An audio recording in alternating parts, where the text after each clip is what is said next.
महाराष्ट्र के ठाणे में एक अपार्टमेंट में फ्लैट लेकर उसे मस्जिद बनाया। लाउडस्पीकर से दिन में 5 बार आने वाली तेज आवाज से परेशान होकर स्थानीय हिंदुओं ने विनम्रता पूर्वक उनसे चुपचाप प्रार्थना करने का अनुरोध किया। कई बार अनुरोध के बावजूद व्यवहार में कोई बदलाव नहीं आया। इसके बाद स्थानीय लोगों ने पुलिस से संपर्क किया, जिसके बाद 3 को गिरफ्तार कर लिया गया है। जाधव साहेब, काय प्रकार आहे? MMRDAची बिल्डिंग आहे, कोणत्याही प्रकारची व्यवस्था या इमारतींमध्ये नाही आहे आणि अशा वेळेस इकडे जो झालेला प्रकार हा काय आहे?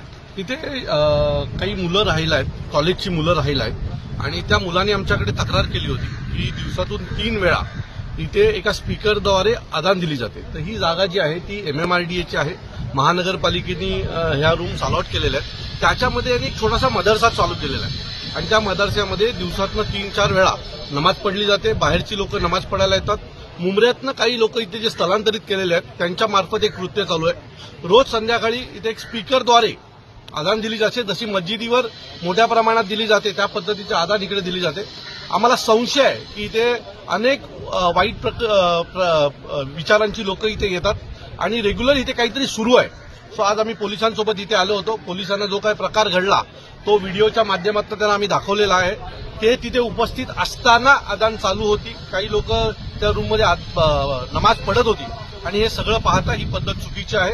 ऑलरेडी सुप्रीम कोर्टाच्या गाईडलाईन्स आहेत की मस्जिदीवर लावता येत नाही, तर यांनी आता घरावर लावायला सुरू केलेले आहे आणि या सगळ्याचा विचार झाला पाहिजे।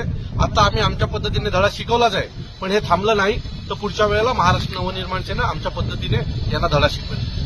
कारवाई पोलिसांनी आता पोलिसांनी ते स्पीकर जप्त केलेले आहेत। तिथे नमाजाच्या वेळा लावल्या आहेत की किती वाजता नमाज होती ती पाटी यांनी काढलेली आहे। त्यासोबत तिथे અમારી તમામ માહિતીથી અપડેટ રહેવા માટે જોડાયેલા રહો S9 ન્યૂઝ સાથે।